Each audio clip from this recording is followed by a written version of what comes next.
So Rolex bracelets are pretty comfortable and they're well engineered, but I still want to change things up from time to time, like rubber, which I put on my Submariner not too long ago. I thought that it would get warmer by now, but it doesn't want to cooperate.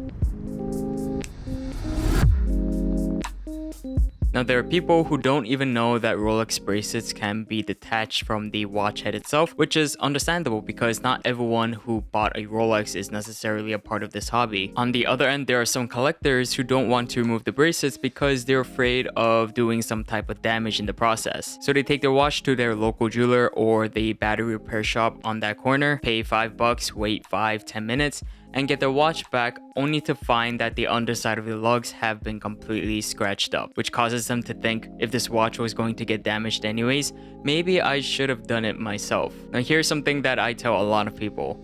No one is going to care about your watch more than you do. So it's worth investing a bit of money into proper tools and learning some skills in order to perform certain maintenances. The simplest one being a strap change. If you go to the person who scratched your watch, he or she's just gonna say that you're overreacting. But these things are important to us. We paid a lot of money for it, and I don't like causing unnecessary wear to my watches unless I'm the one doing it. So as someone who changed over 8,000... Get to the tutorial already. Show me how to remove this thing. Why are you talking so much? I'm going to share the safest way to remove or install your Rolex bracelet. Just in case it's your first time, let me explain how watch bracelets are attached to watches in general. Watch cases or heads are attached to bracelets through what's called a spring bar, which is literally a bar of steel that's spring-loaded on two ends. The ends of the spring bar are compressed to fit in between the lugs of a watch case. Then they are allowed to expand to fit into the holes on the inner sides of the watch lugs. On the spring bar, you'll also find lips, which allows your tool to grab a hold of them. Now, you may have seen other tutorials where this tool is shown here. This is a spring bar tool, a more conventional spring bar tool because you have the fork end on just one side. This is a custom made spring bar tool, so it's a little different, but you're probably more familiar with something that looks like this. One end has the forks, the other is a little pin or pusher. This is a standard when it comes to switching out straps, but it's not the best because you can only grab a hold of one side of the spring bar at a time. What happens is when you're trying to remove a bracelet with this tool, you're going to disengage one side of the spring bar, then the other, and then you're gonna pull off the bracelet. When you pull out the bracelet, the spring is not going to have anything to keep it in place anymore. So as soon as it has a little room to just move, it's going to fly off of the watch. And before the spring bar enters another dimension, it's going to gracefully scrape across the underside of your lug. The same applies to when you're trying to install bracelets.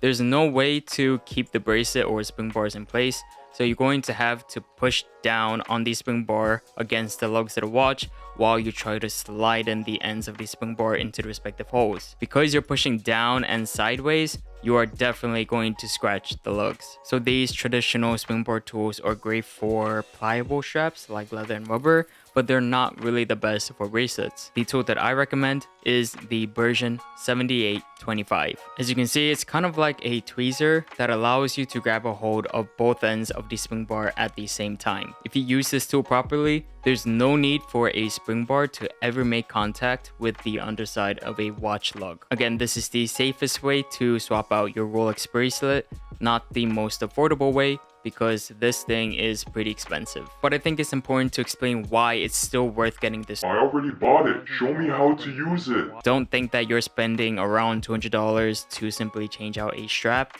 Think of it as you're spending $200 to change out a strap without causing any damage. Or you could not change out the straps and just save 200 bucks. Expensive, but welcome to the world of Swiss-made watchmaking tools. Now on to the actual tutorial. An optional thing that you might want to get is one of these. This is thermal tape. Essentially, it's to protect the lugs just in case something happens. Like insurance, just to make sure that you don't cause any scratches if you make a mistake. So with the version 7825, you're going to grab a hold of the lips on both sides of the spring bar. On most Rolex watches, it's pretty easy to find where the lips are on the spring bar, so just slip the fork end of your tool onto those lips. Once you securely grab a hold of the spring bar, compress the spring bar, and here's the important part, you shouldn't be moving the tool or the bracelet try to slide the watch head away from the tool, bracelet, and spring bar. That's because the spring bar tool has so little to grab onto that it's quite easy for things to slip and the spring bar to fly out. So keep this static and just move the watch case or head out. If it's properly disengaged, then the watch head should just easily slide right out. Now once you got one side out, it should be easier to get the other because you no longer have to hold the bracelet up. And that's pretty much it when it comes to removing a bracelet.